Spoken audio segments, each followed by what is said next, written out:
नमस्कार प्यारे साथियों, एक बार फिर आपके अपने YouTube चैनल पे आपका हार्दिक स्वागत है। तो साथियों, इस वीडियो के साथ हम बात करने वाले हैं रीट 2022 से संबंधित हिंदी के महत्वपूर्ण प्रश्नों की। तो साथियों, नियमित रूप से टेस्ट लिख चल रहे हैं। आप चैनल पर पहली बार विजिट करें तो चैनल को सब्सक्राइब कर लें। तो देखो, आज की सीरीज़ के पहले प्रश्न की बात करते हैं कि मौन वाचन कब से शुरू करना चाहिए।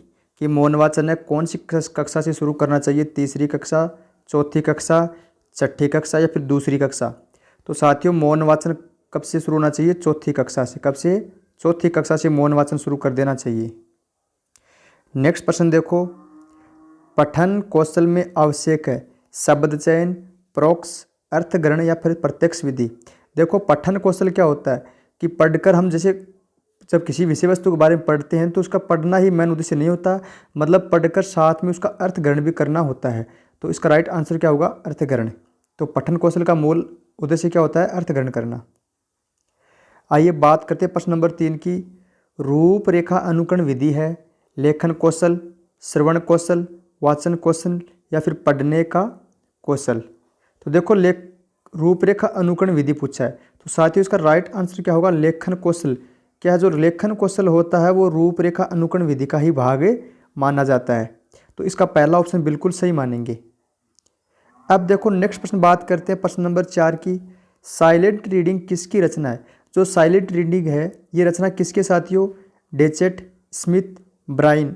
तो साथियों इसका राइट आंसर क्या होगा? ब्राइन। जो साइलेंट रीडिंग है ये किसकी है? ब्राइन के द्वारा रची गई है। अब देखो, बात करते हैं प्रश्न नंबर 5 की। हर्बट उपागम के पद हैं 3, 5, 8, 9। तो हर्बट उपागम है साथियों, इसके 5 पद माने। कितने माने हैं? 5। वो कौन कौन से हैं? प्रस्तावना, प्रस्तुतिकरण, तुलना, सामान्यकरण और अनुप्रयोग। प्रस्तावना, प्रस्तुतिकरण, तुलना, सामान्यकरण और अनुप्रयोग, ये 5 हर्बट के उपागम के पद माने हैं। बात करते हैं प्रश्न नंबर 6 की। नासिरा पढ़ते समय अनेक बार अटकती है, उसे पढ़ने में कठिनाइयाँ होती है, उसकी समस्या मुख्यतः किससे संबंधित है? बुद्धिलब्धि, डिसलेक्सिया या फिर डिस्ग्राफिया या फिर पठन रुचि। तो साथियों, जब हम किसी विषय वस्तु के बारे में पढ़ते हैं और पढ़ते वक्त यदि हमारे बोलने में कठिनाई होती है, हम बार बार अटकते हैं किसी वस्तु को किसी विषय के बारे में पढ़ते हुए, तो साथियों याद रखना वहाँ पर क्या मानेंगे हम? डिसलेक्सिया बीमारी है, उससे संबंधित है, ग्रसित है। अब देखो, डिस्ग्राफिया क्या होता है साथियों? डिस्ग्राफिया ये लेखन कौशल से संबंधित है। लेखन कौशल मतलब जब हम किसी विषय वस्तु के बारे में लिखते हैं तो लिखते समय हमारी मात्रा क्या होती है? लगानी कहीं और होती है और लगाई कहीं और जाती है। तो अगर लेखन संबंधित हो तो क्या होगा? डिस्ग्राफिया। और यदि पढ़ते समय ये कोई कठिनाइयाँ उत्पन्न होती तब होते हमारे वो डिसलेक्सिया। ये दोनों बीमारियाँ हमें कन्फ्यूज करती है, तो याद रखना डिस्ग्राफिया लेखन संबंधित है और डिसलेक्सिया ये है पढ़ने संबंधी है। तो हमारा यहाँ पर दूसरा ऑप्शन बिल्कुल सही मानेंगे। अब बात करते हैं प्रश्न नंबर 7 की। सफल कक्षा शिक्षण का मुख्य आधार है अच्छी आदतें, विनोद प्रियता, कक्षा नियंत्रण या नम्र और शिष्ट व्यवहार। मतलब सफल कक्षा शिक्षण मतलब जब हम कक्षा में पढ़ाते हैं तो पढ़ाते समय हमारा मुख्य उद्देश्य क्या होना चाहिए? मतलब पढ़ाते समय किस प्रकार अपना व्यवहार रवैया होना चाहिए।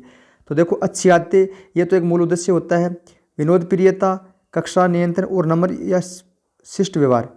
तो देखो, कक्षा का मेन उद्देश्य क्या होता है कि पहले कक्षा को नियंत्रण में लेना चाहिए। अच्छी आदतें ये सारी चीज़ें के बाद के, पर पहले क्या होता है? कक्षा को नियंत्रण में करो। तो तीसरा ऑप्शन बिल्कुल सही मानेंगे। अब बात करते हैं प्रश्न नंबर 8 की। वीडियो एवं सीडी रोम से मिलकर बनी व्यवस्था कहलाती है। देखो, जो वीडियो है और सीडी रोम है उन दोनों को मिलाकर जो एक व्यवस्था बनती है उसको क्या कहते हैं? Videotex, digital video interactive, उपरोक्त दोनों या फिर दोनों में से कोई नहीं। तो साथियों इसका राइट आंसर क्या होगा? Digital video interactive.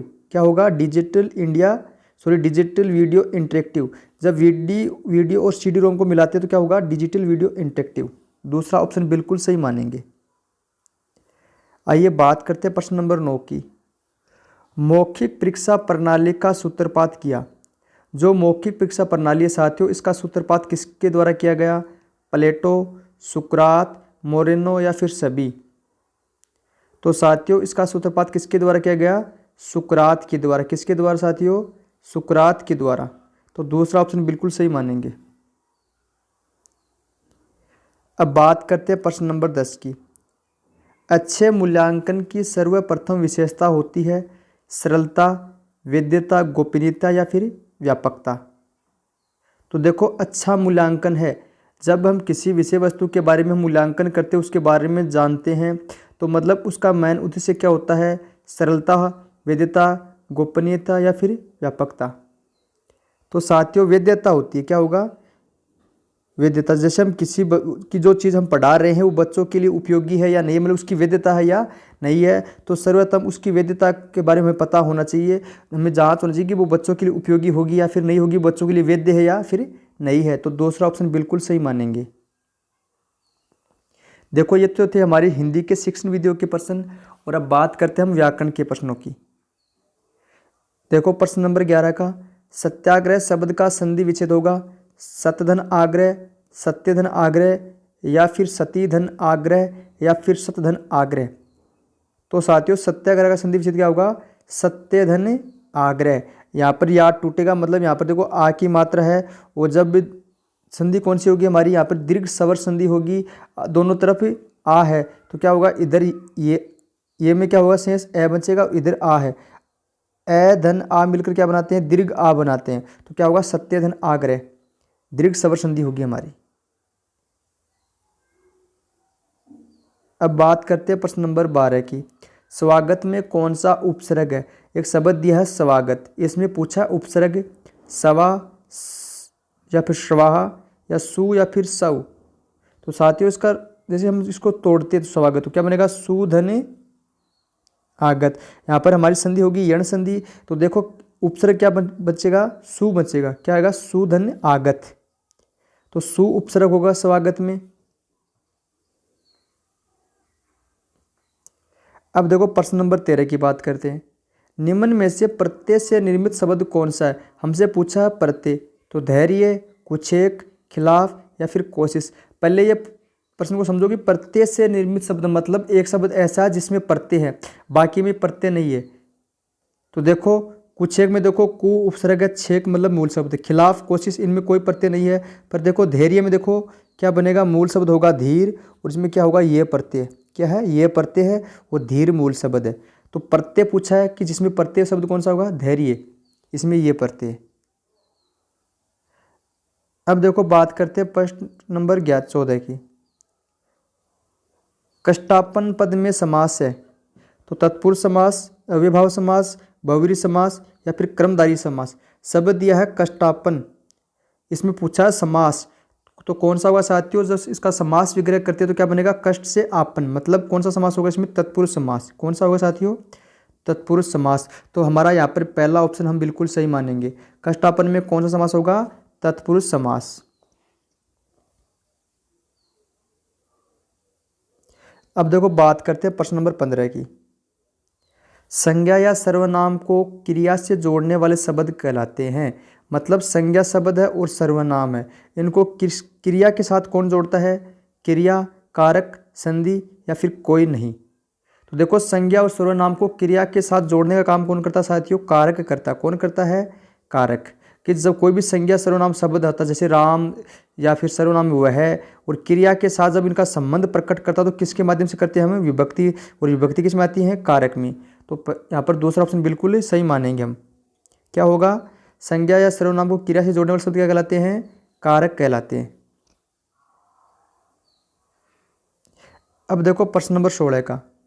ईमानदार व्यक्ति का सम्मान होता है में किस शब्द में विशेषण है? व्यक्ति, सम्मान, ईमानदार या फिर होता है। हमें पूछा विशेषण शब्द, वाक्य दिया है कि ईमानदार व्यक्ति का सम्मान होता है, इसमें विशेषता क्या होती है? तो देखो, विशेषण क्या होता है कि संज्ञा या फिर सर्वनाम की कोई विशेषता बताता है, वो शब्द क्या कहलाता है साथियों? विशेषण कहलाता है। देखो यहाँ पे देखो, व्यक्ति है, व्यक्ति की विशेषता क्या है? वह व्यक्ति ईमानदार है या फिर बेईमान है? तो साथियों, हमारा आंसर आएगा कि व्यक्ति क्या है? ईमानदार है। मतलब उसकी विशेषता के बारे में हम बता रहे हैं, उसकी विशेषता प्रकट कर रहे हैं। मतलब यहाँ पर हमें ये पूछा कि विशेषण शब्द कौन सा साथियों? ईमानदार होगा। व्यक्ति क्या है? यहाँ पर संज्ञा है और जातिवाचक संज्ञा है। अब देखो, प्रश्न नंबर 19। गणतंत्र का विलोम शब्द क्या होता है? एक शब्द दिया है गणतंत्र, तो इसका विलोम क्या होगा? लोकतंत्र, स्वतंत्र, निजतंत्र या फिर राजतंत्र।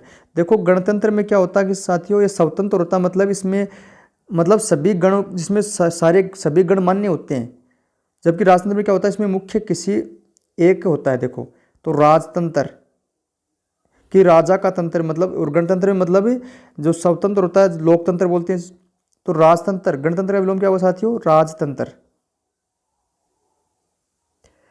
अब बात करते हैं प्रश्न नंबर 18 की।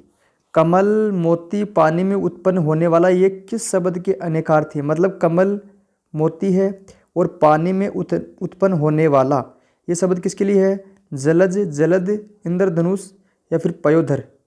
देखो पानी में उत्पन्न होने वाला मतलब क्या होगा साथियों? जलज। क्या होगा? जलज। जब याद रखना अगर लास्ट में कोई शब्द में जय आता है तो लगभग हम मान के चलेंगे वो क्या है? कमल के पर्याय है, क्योंकि कमल जल में खिलने वाला कौन होता है साथियों? कमल। तो मतलब जैसे आप जल याद रखने ना, और जल में खिलने वाला कमल, और जब द से आए तो मतलब बादल। तो जब लास्ट में अगर द आता है किसी शब्द में, जैसे देखो द है, तो अगर द आएगा तो उसमें क्या होगा? बादल के पर्यायवाची होंगे वो, और अगर जय आएगा तो मतलब जल के होंगे। तो इसका राइट आंसर होगा जलज। पहला ऑप्शन बिल्कुल सही मानेंगे साथियों। अब बात करते हैं प्रश्न नंबर 19 की। शुद्ध शब्द नहीं है, 4 शब्द जिसमें शुद्ध शब्द है उनको छोड़कर अशुद्ध शब्द वो बताना। देखो कवयत्री, कौशल्या, ऐश्वर्य या फिर श्रृंगार। तो देखो कवयत्री में बिल्कुल ये शब्द शुद्ध शब्द अपने आप में क्या है? कवयत्री मतलब हमेशा वह पर मात्रा ना आकर किस पर आती है साथियों? ये पर आती है, और यत्री होता है। तो कवयत्री ये बिल्कुल शुद्ध शब्द है, मतलब पहला क्या है? शुद्ध शब्द है। कौशल्या में देखो श पहला नहीं आता, तीसरा से आता है, और कौशल्या ये शुद्ध बिल्कुल शुद्ध शब्द है। ऐश्वर्य अपने आप में शुद्ध शब्द है। पर देखो श्रृंगार ये क्या है? शुद्ध शब्द नहीं है। इसका क्या होगा साथियों? श्रृंगार इस प्रकार ही होगा। इसमें देखो ये यहाँ पे रे नहीं आएगा, तो शुद्ध शब्द क्या होगा इसका? श्रृंगार ये बनेगा। सिर्फ इसमें एक इस प्रकार आएगा, श्रृंगार बनेगा। तो चौथा ऑप्शन बिल्कुल सही मानेंगे। अब देखो बात करते हैं प्रश्न नंबर लास्ट की, देखो 20 का।